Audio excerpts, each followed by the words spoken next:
Bitcoin sedang pump ke atas dan nampaknya macam momentum kuat. Kita dah ambil sebuah long position. Right, you can see the members in the community. Mereka pun dah follow this position. I think I shared it in the last video too.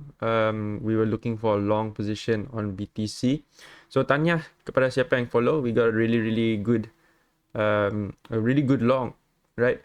Tapi mari kita tengok adakah long ini sustainable, ke mana dia akan pump, and level mana kita patut monitor untuk cari the next trading opportunity. So kalau guys nak join us in trading, make sure guys tekan link di bawah. Jangan lupa like, comment and subscribe. Let's get into the video.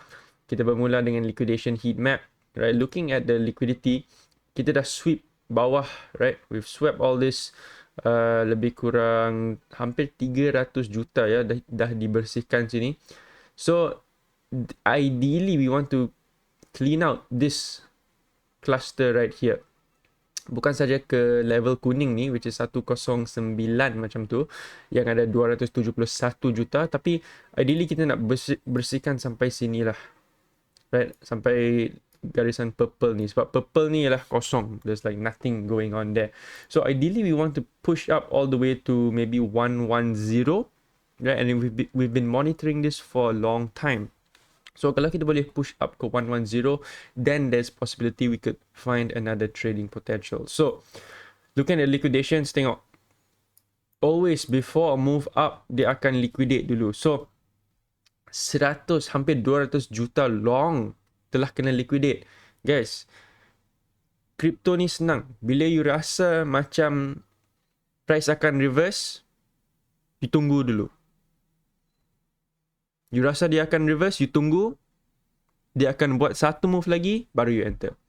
Right? So usually, crypto selalu ada trap. Selalu ada trap. You akan nampak ramai akan kena liquidate, barulah dia buat dia punya move. So, looking at these people getting liquidated, kalau kita buka chart, kemungkinan besar mereka sedang long dari sinilah. They were longing from this support right here. Right? Support. Mereka cuba long, pop, kena liquidate. Okay, so if you were just a little bit patient, mungkin you dapat long dari bawah. And we can see price is moving up very nicely. So, tanya siapa yang telah enter. Tapi ada sesuatu yang saya tak suka pasal move ni. Kalau kita pergi ke 4 hour, right, if we look at 4 hour, tengok candlestick yang dibentukkan, yang baru saja open tadi pada pukul 4. Dia tak ada wick di bawah. There's no wick below. Yes, this shows that momentum is moving up quite fast. Tapi biasanya bila tak ada wick macam ni, price akan datang balik dan sweep. Dia akan sweep and then hopefully we reverse back up. We can see just yesterday it happened also. Tengok, candle ni tak ada wick di atas. Price datang balik, sweep and then dia junam. Yeah, so be prepared for pullback. Kalau belum enter sebuah long, tunggu dulu. Right, there will be a pullback. Kita sedang bertemu dengan resistance juga. If we just pull a range from here to here, boom, we can see resistance is coming soon. So, there will likely be a pullback. So, jangan FOMO, jangan terus beli bila you nampak candle hijau. Nanti you akan jadi ni. You akan jadi statistik seorang yang kena liquidate. Okay. 102,000 trader kena liquidate. Jangan jadi statistik ni. Okay, so be patient, right? Right now, price is pumping. Let it pump. Akan ada peluang untuk trade lagi. Dia nak pump ke mana, kita tak tahu. But ideally, we want to see it pump to 110 yang kita mark tadi. Dan 110 ialah kita punya supply zone yang kita sedang tunggu since minggu lepas. Minggu lepas dia hampir touch. Dia hampir touch our supply zone. Berapa persen? Not 0.17%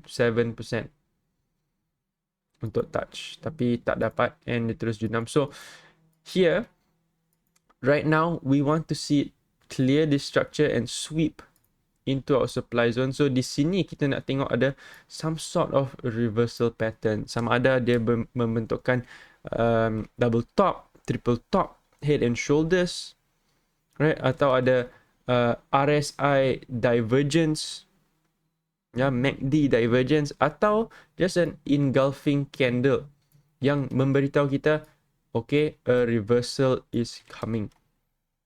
Right, so that's what we are currently waiting for. We want to see if we can get a move all the way up here, sweep this level, which is our Monday high. Yeah, Monday high right here. Let me just mark this.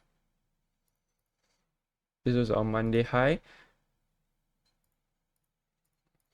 Sweep it into supply and then look for a short dari sini. And then potentially trade it all the way back down to support di mana kita boleh cari long sekali lagi. So we've been trading this range, right? We've been trading this range for very, very long, guys. Okay. So ideally, right now, jangan FOMO, tunggu dulu. Ya, tunggu dulu. Tunggu price sampai ke at least 109 lah. Right? At least bagi dia sweep this Monday high. Then we can look for a trading position untuk short. Okay. Now, untuk Ethereum pula, Ethereum pun ada setup, tapi saya pun masih menunggu Ethereum. Right? Ethereum we are also in this range. So Ethereum dia agak weak sikit. Dia agak weak sikit. So right now we're waiting for a reaction down and potentially we could have a short position from here. Right? We could have a short from here. Trade it down to here. Okay. Tapi ini kena align dengan Bitcoin lah. Kalau Bitcoin bertemu dengan masuk kita punya supply zone, at the same time Ethereum pun masuk kita punya sell zone, supply zone sini, then potentially we can look for short, trade Ethereum down. Bitcoin also we can expect it to come down to the bottom of the range, 102 macam tu. Okay. So this is the current plan for Bitcoin. Saya masih sedang tunggu potential short dari sini, ya, 109. For Ethereum also potential short from around 2475. Right, tapi ini kena align dengan BTC. Right, ini kena align dengan BTC. There's a possibility we could sweep all the way up to here. To here. Tapi itu bergantung dengan kekuatan Bitcoin lah and how far it actually goes. Dan adakah momentum tu boleh transfer ke Ethereum? We'll see. So, dua potential level short 2478 and also 2543 untuk Ethereum. My ideal trade ialah dari bawah sini untuk cari sebuah long position from 230 macam tu. But we'll see. So itu saja update yang saya nak bagi. Kalau you guys suka video macam ni, make sure you guys like, comment dan subscribe kepada channel. Kalau you guys nak join dan trade dengan saya dan nak tengok exactly bila saya entry, exit, TP, stop loss, how I manage my trades, everything transparently. And we're also having live sessions untuk technical analysis, untuk belajar futures trading dan sebagainya. Join the Kaizen Crypto Academy. Link semua saya akan letak di bawah. We are using Wix. Sekarang Wix sedang ada promotion 20% deposit bonus, ya. 20% deposit bonus. So why not, if you guys are trading, nak follow mana-mana setup, gunalah duit percuma dari Wix. Link semua saya akan letak di bawah. Itu saja untuk video kali ini. See you guys in the next video.